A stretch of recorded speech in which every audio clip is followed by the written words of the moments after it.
American corporation, a Fortune 100 company that had headquarters in the United States and European headquarters in France. And with that job, I traveled throughout all of the countries that include wine and appreciate their wine. Although the job was manufacturing in the automotive and the aerospace industries, all of the people that I worked with in each country were very proud of their local foods and their local wines, whether it was North America and California, France, Spain, Italy, or even South America. We had the wonderful chance to study and share the wines. And on personal time, we had opportunities to tour wine countries like the French Bordeaux and the French Bourgogne and the Tuscan region and enjoy all of their wines. And the more time you spend with wines and wine-centric friends, the more you learn and the more you appreciate your wines. People think wine's a difficult topic. It can be made a lot simpler if you go through it in proper steps, which we hope we can help you with. 10 years ago, when I retired from the corporate world, I began to work in the wine world. And I currently continue to manage a retail wine business and also work with wine selections for a Four Diamond restaurant. And in that process, it's a matter of learning people and helping people learn about wine and helping them understand what they're buying in wine, and also for them to learn how to appreciate what they're buying. We'll be talking in some of the subsequent videos about how to taste wine, how to select wine, how to read the wine labels, and how to enjoy that wine together in a social atmosphere. One of the wonderful parts about wine it's a social gathering point. It's something that you can get together with friends and you can compare wines and try wines together and talk about those wines. You can sit over dinner and enjoy the best wines with your meals and understand how the wine complements the food and the food complements the wine. It's a whole wonderful culture that has grown up in centuries across Europe and for a very long time now across the United States.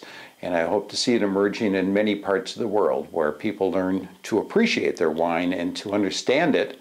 And it's not that hard to understand, and hopefully we'll make that a little simpler with some of these videos.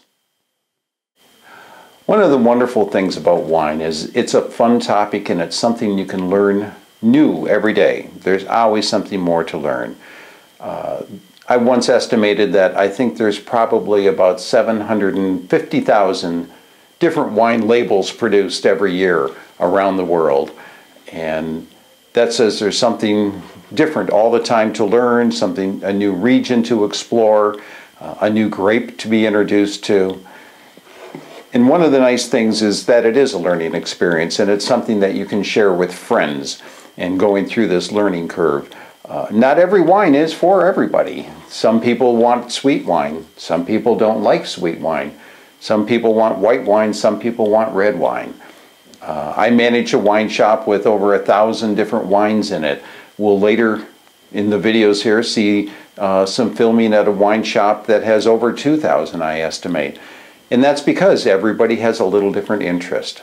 Everybody likes a little different flavor in their food and a little different spice in their food. Same with wine. The wines are available to meet that whole gamut of light to heavy, fruity to spicy, sweet to very dry. So each one of you has to develop your own palate, and that's the fun part about wine, is experimenting and learning. And one of the things that I always enjoy is getting friends together and learning together and experimenting together. It becomes the social point for an evening, that you can have a group of people that want to share information about wine. They may want to share the experience of a wine that they have found, or they may have found a wine that they want to learn about and they're going to share it together. So making an evening, whether it's tasting or over the dinner table, wine is a wonderful medium for socializing and for learning together and finding a topic that you can share with your friends. Hello, my name is Rick Yachty, and I want to share with you today some of the things about learning wine, about buying wine, ordering wine in a restaurant, and about sharing wine with friends. I've enjoyed wine for over 40 years. I spent 30 years working in an American corporation around the world and around the United States. and traveling a lot, and wine was always part of the travel experience. I've lived in Europe for 10 years and done business in Europe for 10 years, and wine was definitely integral to lunch and dinner and good times and social times with friends. And I'd like to be able to share enough information with you on how to select wines and order wines so you too can enjoy them and be comfortable with the topic. Now let's talk about wine. Let's talk about when you look at a bottle of wine, how do you know which bottle is which that you'll be enjoying? How do you know how to select it in the retail store or in the restaurant? Often you'll have people in retail and in the restaurant that'll help with recommendations, but you need to understand some of the basics of how the labels are written so you know what you're getting in the wine. They're basically different from Old World wines and New World wines. Old World being traditionally the European wines. A wine like this that comes from France will be labeled with the region that it comes from.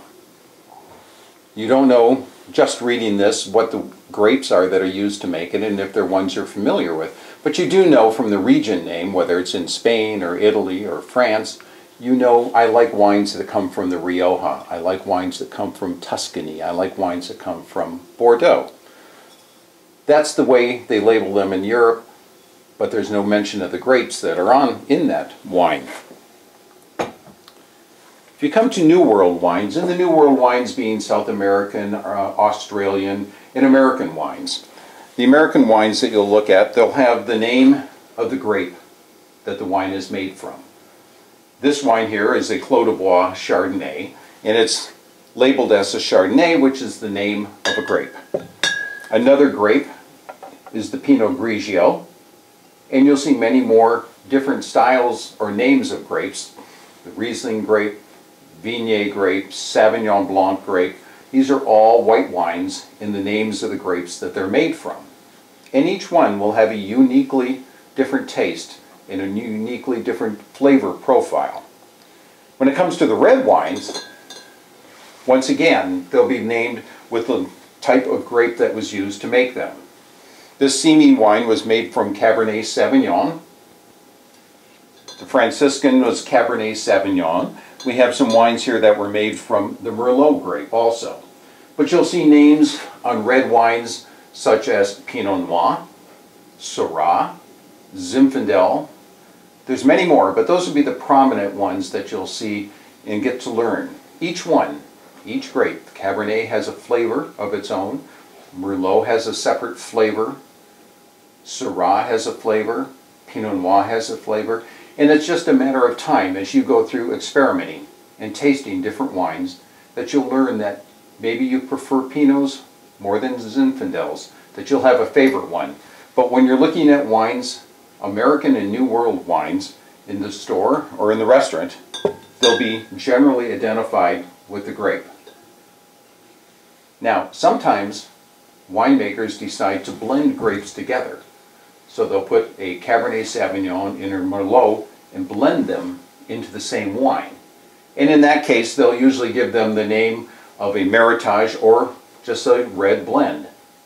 And you'll know that somewhere either on the labels or from the person selling you the wine, the retailer or the restaurant, they should be able to explain to you that this is 50% Cabernet, 30% Merlot, 20% Syrah, what the mixture of those grapes are so that you can learn to identify another flavor yet, which is the blending of those grapes. Well, in addition to naming wines by the grape, sometimes they will blend wines so that it will not, from the New World, say the name of the grape on the front labels especially, but it will just say a blended wine or a red table wine. And it could be a blend of Cabernet Sauvignon and Merlot, which is a traditional style. Your server or the retail person you're working with can usually help you determine what it is that's blended into that wine. So once again, you can learn that there's a new flavor. There's not just Merlot, there's not just Cab, but there's a blend of Cab and Merlot, for example, that will have another flavor for you to enjoy. Next, we'd like to show you how to open the bottle of wine in a way that you'll be comfortable with in front of friends and family. This is a traditional waiter's corkscrew, it's called. And I feel most comfortable using this. There are a lot of elaborate variations on corkscrews out there, but this is the one that's most comfortable for me. It has a little knife that comes out of the end, and that's the foil cutter. You take that and you go around the top of the bottle, cutting off the top portion of this foil. Then I go back around it a second time, cutting underneath the lip of the bottle to clean it up. Presentation is important, yet we want to preserve the portion of the capsule that was selected to match with the label, and it just has a good appearance. Next, got to take the cork out. The corkscrew opens like that, and out comes what's called the worm, actually. You try and get that right in the center of the bottle, and you start to turn it. This one happens to be my favorite, which is a double pull, so that you can get your most leverage. Pulling it once, it slips down to the second, and pulling it twice. And then you have your bottle ready to serve. Okay, our next step is to serve the wine, and before we're serving, we have to stop and think about what glasses are we going to use to serve each wine in. The traditional glass for the red wine is going to be a bigger glass with a wider base and a wider rim. This is going to allow you to pour the wine in and let it have more surface area to breathe in. It's going to allow you to be able to hold the glass up to your nose and smell the aromas of it and learn the complexity of it. And for our white wine, traditionally we'll use a smaller glass. It has a little smaller opening and a little smaller bowl. You don't need that big bowl to aerate the white wines to have them breathe more. Keeping them confined, you'll keep them a little more aromatic. And then the third most common is the glass to use for sparkling wines. Sparkling wines use the taller flute style, and you'll be able to view the bubbles and the effervescence of the wine, and the smaller top will allow the bubbles and the effervescence to stay within the wine longer while you're sipping it. So if we look at pouring the red wine, we want to tilt our glass so that we're pouring down the side somewhat. When you go to a restaurant, they're going to pour you normally about a 6-ounce serving of wine. What I've poured here is closer to 2 or 3 ounces. And for me, I believe that it's a lot better choice because this allows the wine to begin breathing. You can look at the wine and swirl it as you'll do through your tasting experiments, and you'll just be able to enjoy it more. So I think a restaurant sometimes feels the necessity to pour all 6 ounces at once. If you're just enjoying it by yourself, doing small amounts at a time will allow you to better learn about the wine. Okay, next let's talk about how to taste the wine. And this is tasting it from the point of view of how to learn about an individual wine and learning about wines in general. But there's about 4 steps that you can go through that all help you enjoy the wine. The first one is just looking at it and examining it. Putting it up against something like a white napkin or that can help you get the true color of it. And you can appreciate this has a deep ruby color to it. It's a good Shiraz that will have that kind of color. To the lighter style reds that you'll enjoy, like a Pinot Noir, their color will be lighter and a little more translucent. And the Cabs and Merlots, they all have something different to offer, but you can look at it and appreciate it. You can appreciate that there'll be a little color change around the rim area of the wine compared to the center of the wine. And as you progress in learning about wine, you'll find that you can start to tell the age of the wine a little bit more by that and how it's going to grow. Second step is to sniff the wine. I like to do this in 2 parts myself. Right after I pour it, I like to take a deep sniff. Just get your nose right there in that glass, and it's nice to have the large rim on the glass so that you can do that. Get your nose in there and smell it. But you realize a wine, especially a red wine, has to start breathing, and what the term in amongst wine people is to open up. You can accelerate that by what we call, just say, swirling the wine. What this does is it's giving it some active air time and incorporating oxygen into the wine so that it's opening up more. And then sniff it again. You'll get a more robust set of flavors. You'll get more flavors coming through, and some that you didn't realize in that first sniff. Sometimes it's just nice to sit and sniff the wine for a while, and it's as enjoyable to smell as it is to drink. So just enjoy that aroma, learn to identify that aroma, and it'll be part of your learning to differentiate between a Shiraz and a Cab, and a Merlot and a Pinot Noir by going through that sniffing process. Then comes the most important one, sipping the wine.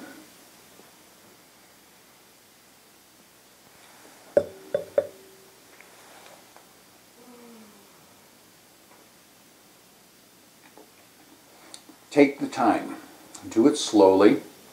You let the wine just flow over all the different parts of your mouth. You'll find that the front of your tongue senses different things than the middle. The sides of your tongue will sense some different things yet. But just enjoy it. Let it linger. And while it's lingering there, try to identify some of these flavors. And you'll enjoy it. And once again, that'll help you to learn to differentiate between what you like, what you don't like, what is a Cab, what is a Merlot, and you'll just enjoy them. Then the last but not least is to sort of summarize. Summarize what you've seen in the wine and how it looks, how the smell, and then the taste, and what kind of flavors you're getting from the taste. Fun thing to do with wine, and a way to really enjoy learning about wine, is to do it with friends. And just to ask them, what does everybody here taste with it? What does everybody here smell with this wine? And you start learning, oh, he said he smelled this. And you smell it. And you can learn some new things from each other, because everybody has a different base that they learn from.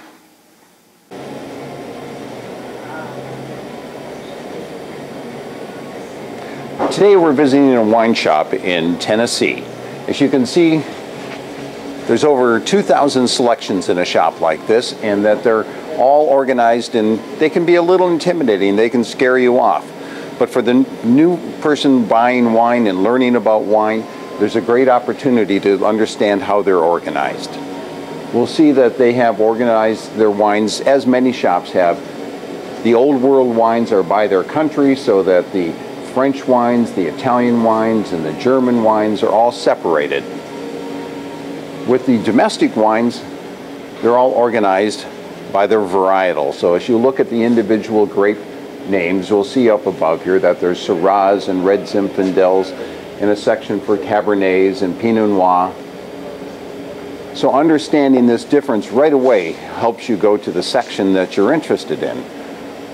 From our tastings, hopefully you've started to learn which kind of wine you like. If you have a preference that you're looking for today, if you're looking for your Merlots, or you're looking for a Cabernet Sauvignon, or you're looking for a Chardonnay, you can go to that individual section and find those. They're going to be organized down here. We're looking for a Chardonnay, for example. We'll see that there's many of them along this row, and they're going to be from all over the West Coast. They're going to be Oregon and Washington State and California. We can see the pricing on them. Maybe we see a familiar name on them, like Simi or Clos de Bois or Ravenswood, something that we can zero in on. And never be shy, never be hesitant to ask the staff in a wine shop for their recommendations and for what they know about each wine.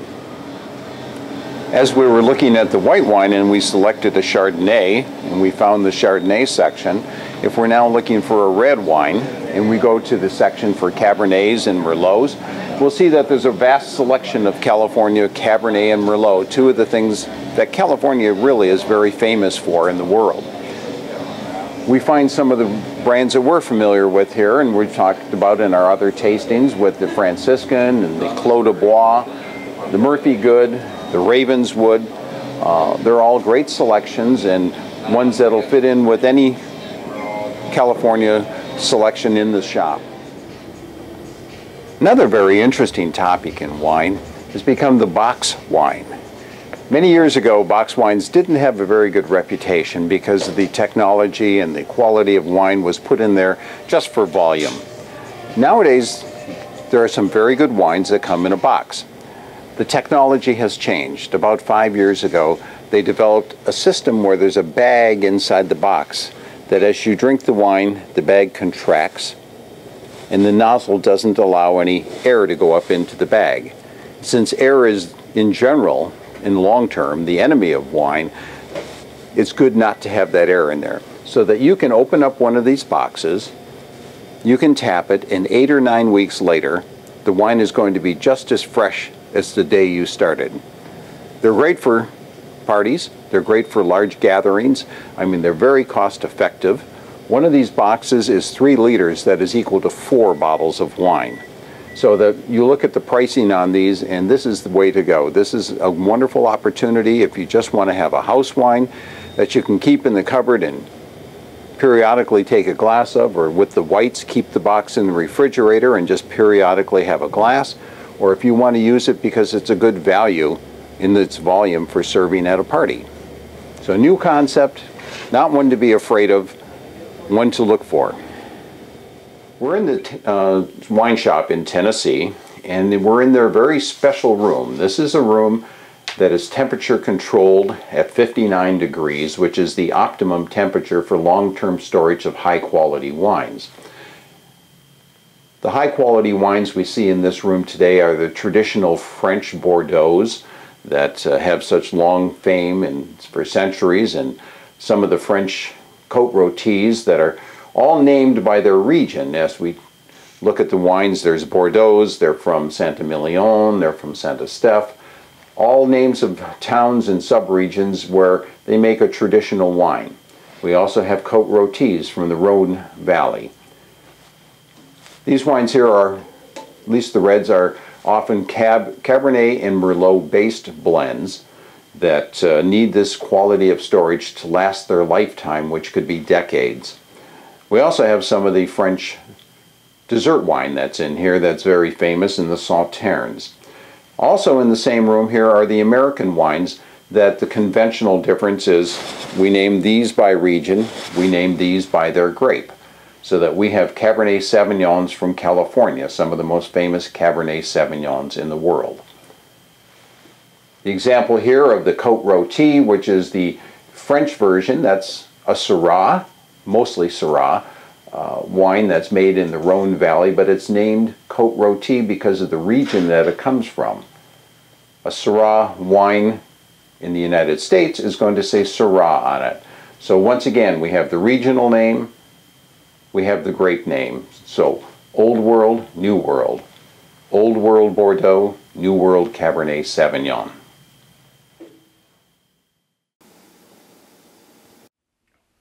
Next, we want to talk about tasting the wine and some of the steps that you should go through just to taste it, to appreciate it, to understand the wine you're drinking, and to learn from it so that the next time you go looking for wines or looking at a restaurant wine list, you'll have a little more background. But the first thing that you want to do is look at the wine.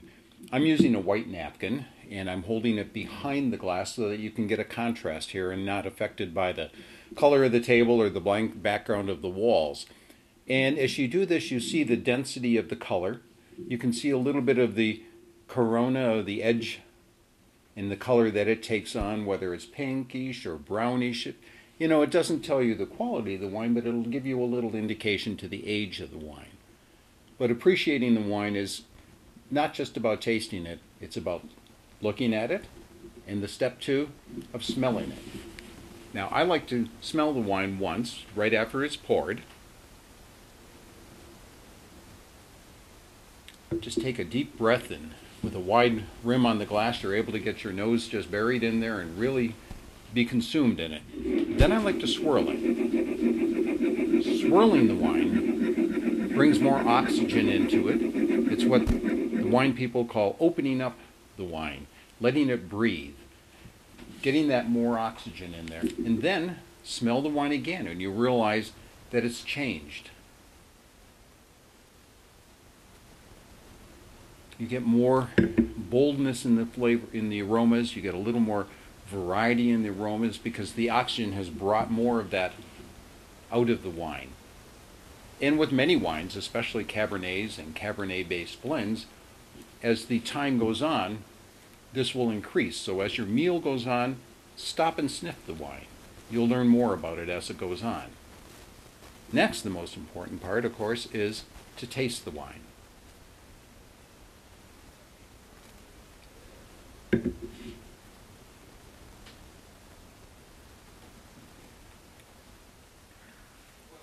A long, slow tasting.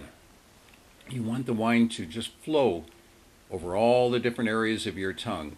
You want to hold it there and sense different things on the front of your tongue, on the center of your tongue, as the wine flows over the sides of your tongue. Each one will bring a different flavor to you. Savoring each of those flavors, comparing them with your friends. One of the great joys of having wine is to share it with friends. And to taste wines together with your friends and to say, I just tasted blueberries, or I just tasted a little hint of cassis, or a little bit of cocoa. What did you have on it? And as your friends tell you what they sensed, you'll say, I did get a little of that too. So learning wines, what they look like, what they smell like, what they taste like, all help you select and know the difference between a Cab and a Merlot and a Pinot Noir, so that the next time you go looking for a wine, you'll have a little better basis on your selection. So enjoy your wine and summarize.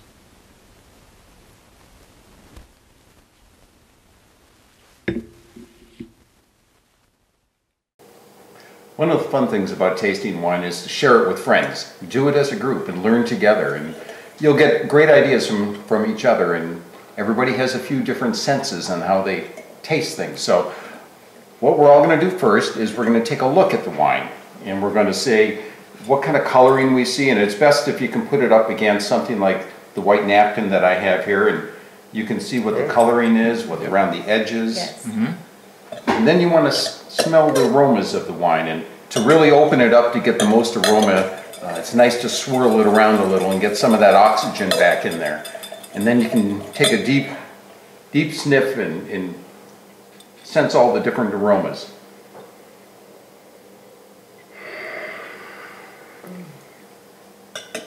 David, what did you... Very nice. Did you get anything particular on the nose? Yeah, as a matter of fact, I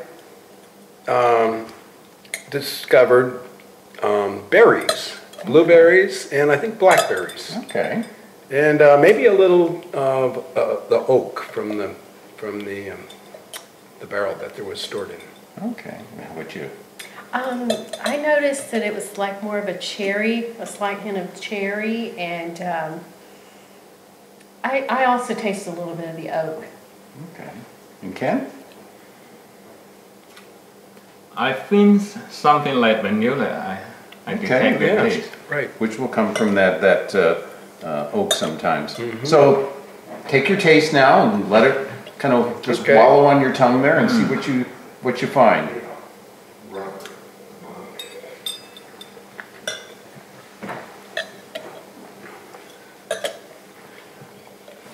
So did the taste match your... Yeah, as a aroma? matter of fact, yeah, I really now get the berries.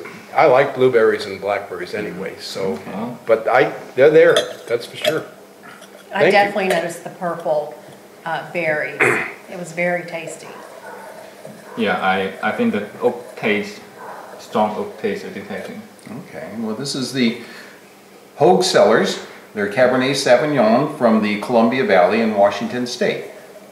Wine that I've enjoyed before, and I hope you all do too. Very nice. much. Thank you. Thank you. Thank you. Like I said, it's like It's the filling flavor that is, and then whole when- bowl with aromatic, yeah. yeah. Then when it goes The down, next wine that we're tasting tonight is the Clos de Bois Pinot Noir from California. And once again, if we look at the wine and we can see a little lighter color than we had with our Cabernet Sauvignon, it's just got a little more of that translucence to it in beautiful Pinot Noir style. So now if we all take a little swirl and then a sip of the wine, a little swirl and then a sniff of the wine.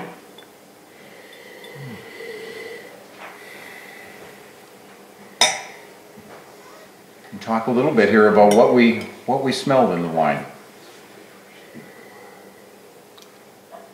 A little spicy. Okay, good. A little spicy. I smell the fruit. I detect the fruit smell. It just comes out at me. Okay. It's a smooth spice. I But still say raspberry. Raspberry? Okay. Now we want to take a taste of it and see how much the taste matches our noses and just let that wallow around on your tongue for a while.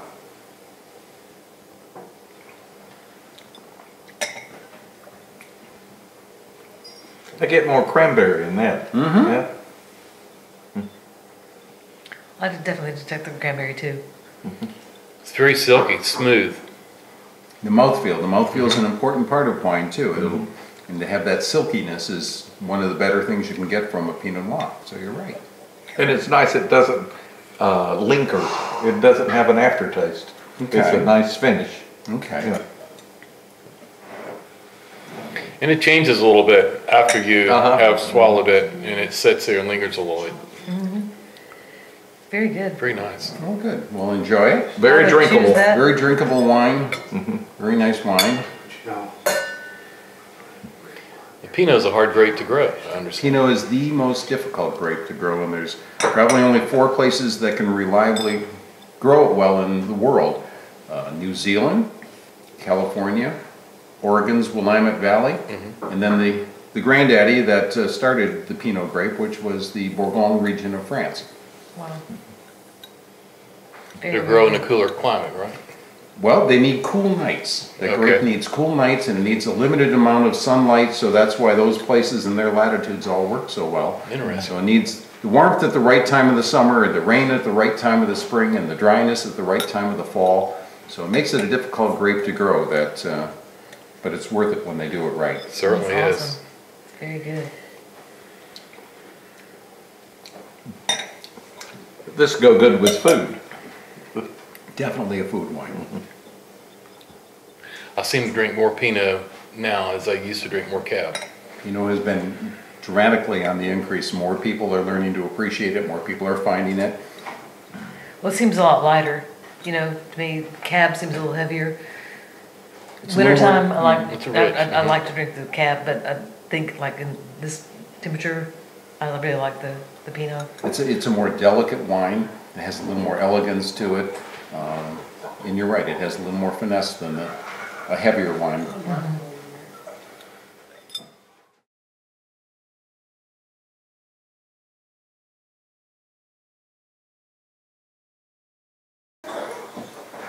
The next wine that we're going to sample tonight is the Simi Merlot from Sonoma County.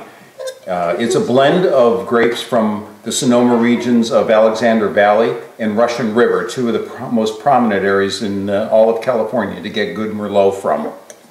So the first thing, once again, we're going to look at it. Look at the coloring on it, see how it compares to some of those that we've tried already. I think in my opinion, it's kind of midway between the Pinot Noir and the Cabernet that we tried in its coloring.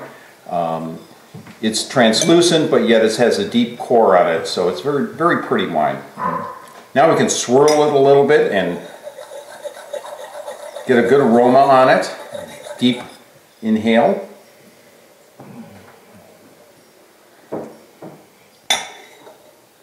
We'll talk a little bit about what you smell in this case.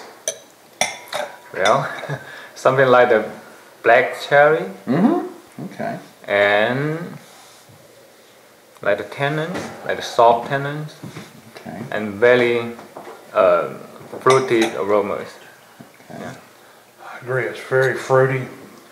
It actually kind of clears your nasal passage and stuff. It really, A lot of aromatic in there. oh God, it really is good. Okay. Yeah, I get all of the fruit flavors in it, just a multitude of them. I don't distinguish any one over the other. Okay, now take that long, slow sip and just enjoy every part of it.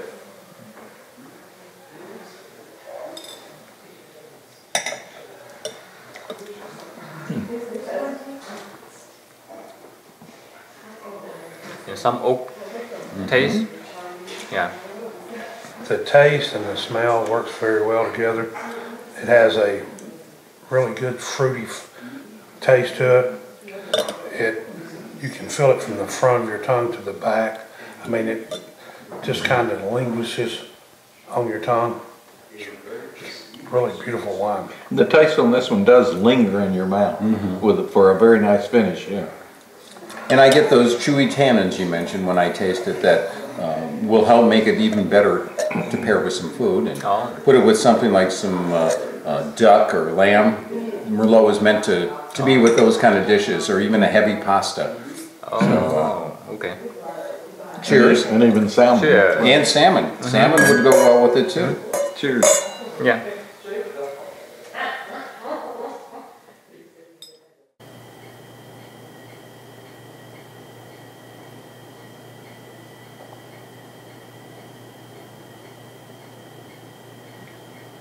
Welcome back. I'm Rick, and this is Kenny, and we're here to talk to you about some white wines this afternoon. And a perfect setting for some white wine is a nice light lunch. Lunch is typically light with salads and vegetables and maybe some cheeses. We've got 3 white wines here with us today. First we have the Hogue Pinot Grigio, we have the Clos de Bois Chardonnay, and we also have the Clos de Bois Sauvignon Blanc. We have all of our white wines chilled. They should be chilled for serving, and not too cold, but definitely not at room temperature. So we want to try a little of the Sauvignon Blanc with this meal.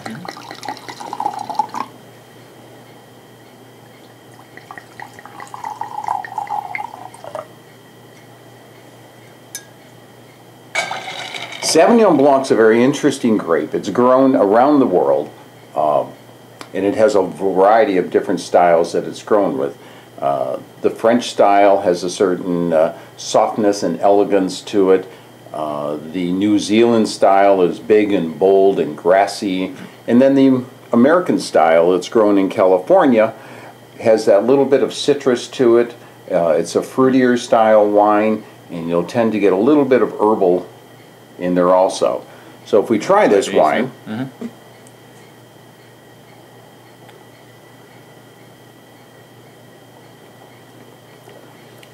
one of the real characteristics of Sauvignon Blanc is how refreshing it is. It is. It's not the softness of Chardonnay. It's more of the refreshing and tartness. Oh, I like that. You like that? Yeah. What difference between the Pinot Grigio and the Chardonnay and this? Well, you're going to get that citrus in there. It's going to be the primary difference. The citrus will come through and manifest itself like a little bit of grapefruit sometimes. And it's just that crispness, and it's a higher acidity, but acidity is a good thing. And acidity is very good, especially when you're having it with food, but it also gives it that refreshing quality, so that even on a very warm day, something like a Sauvignon Blanc is just that. It's very refreshing. Like lemonade would be refreshing, Sauvignon Blanc is refreshing. So it is good to drink in the summer? It's a very good summer drink. I know where I come from in Virginia, in our long hot summers, probably the biggest selling wine in the summertime for people to sit outside and enjoy on the patio is a Sauvignon Blanc, because of that crispness and that refreshing atmosphere. The Pinot Grigio is a little bit more mild than the other two? Yes, Pinot Grigio is going to be a milder, maybe even simpler style grape. The Chardonnay is going to tend to have the oak treatment to it that's going to make it a little softer, a little rounder on that mouthfeel. And we talked in an earlier video about the mouthfeel, and that's where you get crispness as a mouthfeel and softness as a mouthfeel and cleanliness. And this is going to be the crisp one, the Chardonnay is going to be the soft one. Which are more popular people drink? I'm seeing I think the most popular and historically has been Chardonnay. I'm seeing an increased popularity as more people learn about Sauvignon Blanc, for it to be a lunch lunch drink. It's also great with seafood, things like oysters and sea bass and that. It makes a nice balance because it has herbs in it, a little bit of herbal quality, and it'll go well with the herbal quality that's used in the preparation of fish often too. Which is more likely people like to drink by itself, not matched with food. Actually, I see a lot of people choosing Pinot Grigio to drink by itself. Really? Because it's simple and it's clean. It's not oaked. It's not the acidity. Personal preferences, mine would be to have a Sauvignon Blanc, but I think from what I see in sales, there's a lot of Pinot Grigio for that purpose. And which is better for the starter, like whom don't know about wine? Well, I think for people that don't know about wine, I think the Pinot Grigio, once again, may be a very good place to start. Because it is a more gentle flavor. A lot of people, when they first try a Sauvignon Blanc, they actually think that it's very fruity, and sometimes they think that fruitiness is sweetness, but it's not sweet, it's fruity, and that appeals to some people. So they're both, Pinot Grigio and Sauvignon Blanc, I think, are very good for people when they're just starting out to learn wine and to understand wine. Is that a short name normally a little bit spicy taste? Well, it depends on how it's finished. A Chardonnay can be made in so many different ways. Stainless steel for totally unoaked, using American oak or using French oak has different finishes and different styles for it.